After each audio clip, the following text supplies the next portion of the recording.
Hi everyone, I'm finally well enough to record a video. I've not been well, skipped a video last week. So yeah, I'm trying to shoot a video for you guys today talking about something that some of you have asked me. So for the past few videos, you've seen these.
And on every single video, there's an overwhelming amount of comments asking me what they were shot on.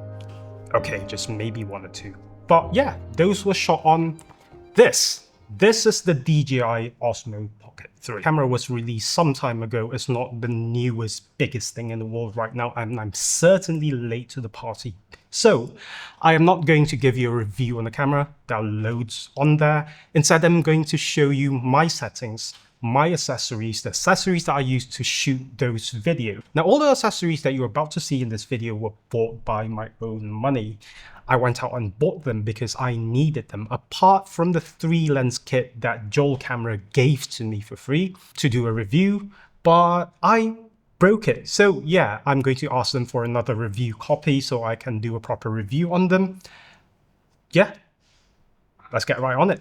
When I bought the ZV-E1, I had this whole idea of using it to take cinematic shots, to take those B-roll on the streets when I'm out doing street photography. So the photography camera will be the Leicas, the video camera will be the ZV-E1.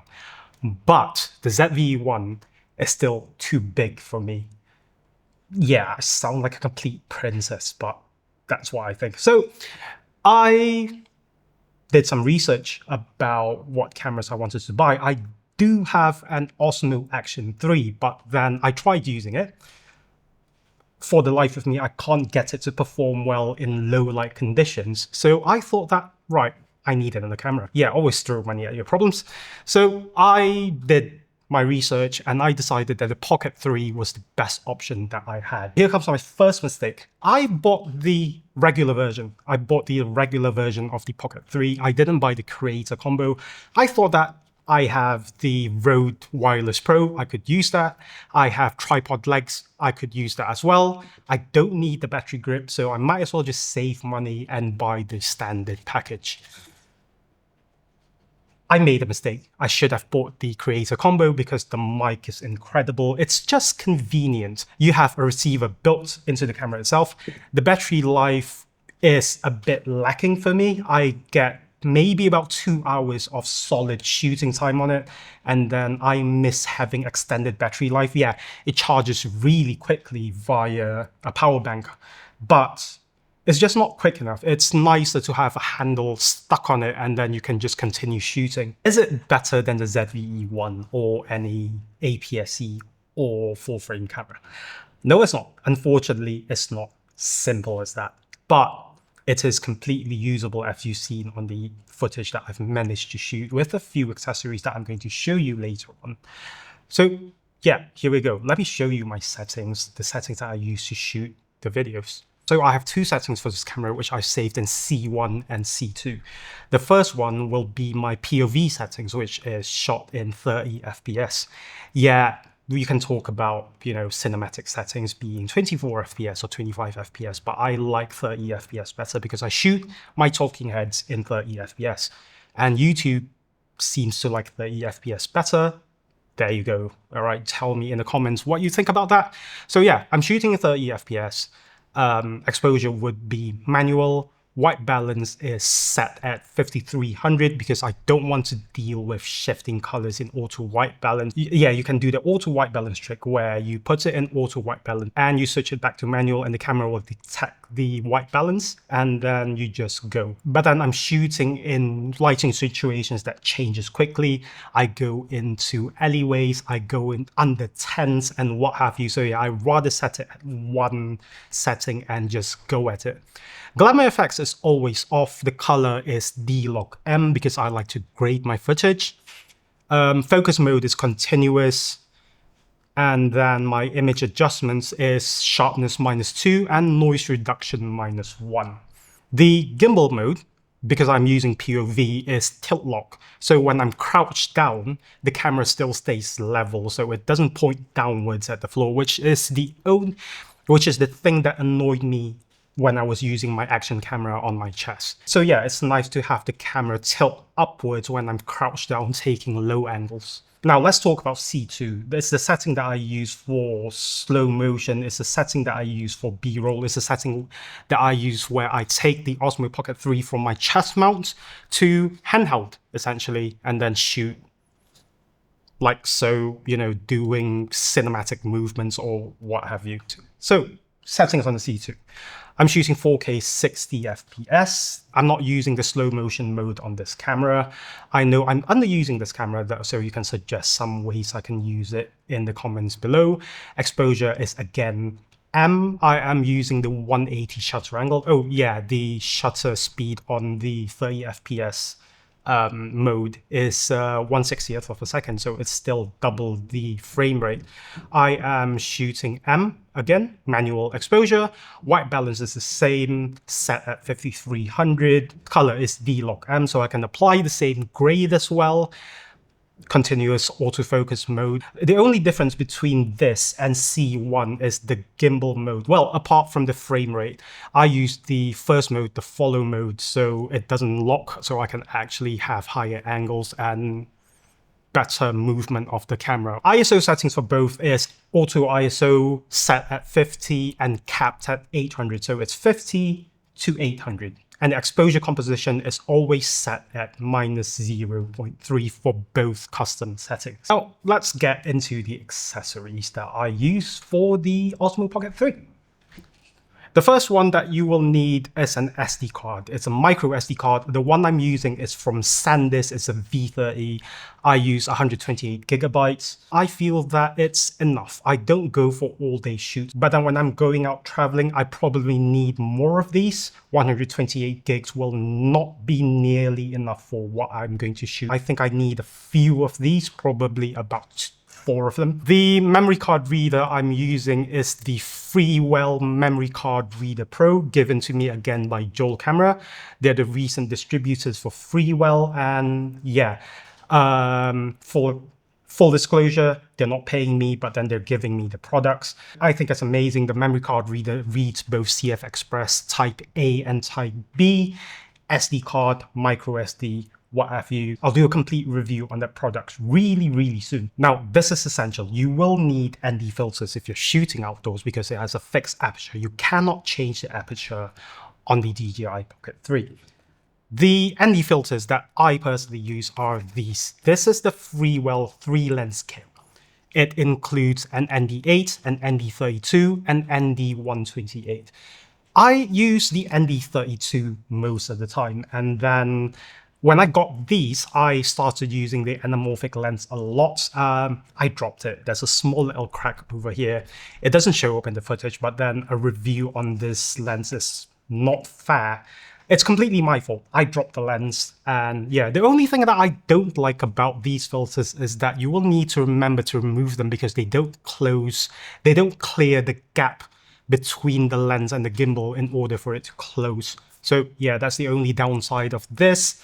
And then it has macro as well, which I don't really use, and a wide angle where I will maybe start vlogging one day when I get the DJI Mic 2. So the anamorphic lens is only a 1.1 times squeeze. It's not that much. You normally get 1.3, 1.6 or what have you. But then, yeah, it's enough for you to get that slightly stretched out cinematic look from the DJI Pocket 3. I just like it. This is the camera without the anamorphic lens. This is with the anamorphic lens. This is the anamorphic footage normalized in post. This is the difference when you're using the wide angle lens, and this is without. The only funny thing about the wide angle lens is that I don't understand why you need to use the macro lens in order to use the wide angle lens. Someone explain it to me, please. This is the macro lens. Yeah, incredible. Available at Joel Camera here in Jakarta, Indonesia. I will link them down below, although I believe they sell out fast. So yeah, get yours quickly. They do also have different packages as well, the complete mega pack and then the essential pack. The second accessory that I use is the Ulanzi PK06 expander. Don't know exactly what it's called, but yeah, it's allows you to attach the Pocket 3 to various different mounts. So basically it has a few DJI magnetic mounts. There are 4 of them, 1 in front, 2 on the sides and 1 at the back. It also has this foldable GoPro mount, which I use to attach to my magnetic chest mount by Ulanzi as well. This is the GP16. Feels quite large on the chest, but then it's stable enough. The magnets on this thing is really strong. There's a newer version, but I've heard that the magnets on that thing is not as good as these are. So let me show you how I use these things to attach to my chest. So what you do is there's this red switch here, which you click to open, and then you just place the Pocket 3 like so. And then you just close it. You have to push it downwards sometimes so the screen actually clears the housing itself. Now, from here on, I take this, take it apart from the necklace, do this. This is a GoPro mount. I wish they made the DJI mounts. Open this up.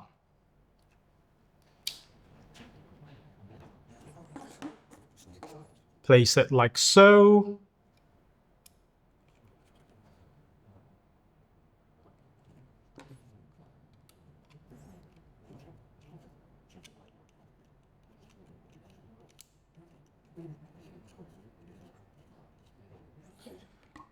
And then you take this bit,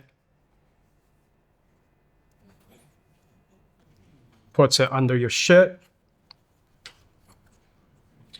Adjust the height using the button on the lanyard. And then turn on the camera. Click the joystick 3 times.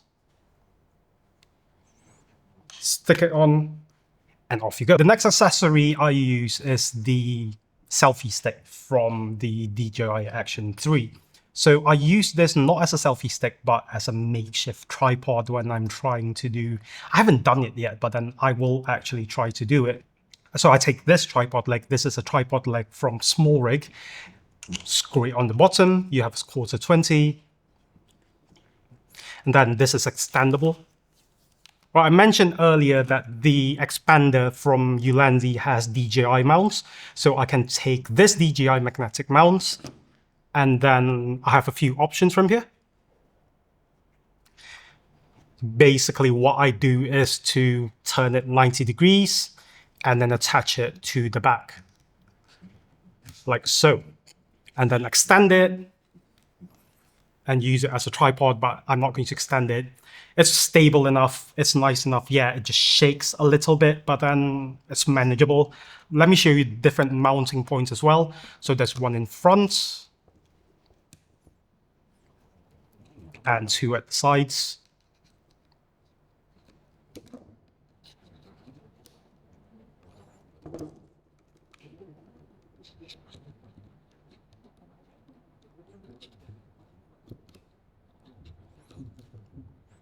There you go.